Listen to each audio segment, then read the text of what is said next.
వాడల మాత్రమే వెలిసెర బొమ్మ ప్రతి వాడన నిలుపగలిగే యోధులే రమ్మా ఒక వాడకి పరిమితమా అంబేద్కరుడు ప్రతి వాడికి హక్కులను పంచిన వాడు తను రాసిండు రాజ్యాంగం దేశం కోసం తను చేసిండు పోరాటం అందరి కోసం తను రాసిండు రాజ్యాంగం దేశం కోసం తను చేసిండు పోరాటం అందరి కోసం చీకటిని తరిమేసి వెలుగైనాడు జై భీమ్ జనగుండె నినాదం అందరం ఒకటై గెలవాలి సమాజం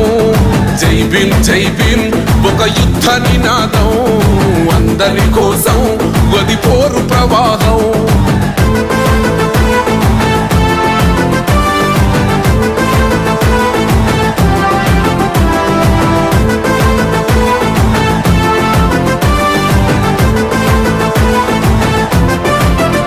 ఎందుకు మాది కాదు ఆ నినాదం గని అవగాహన లేకున్నది కొంత సమాజం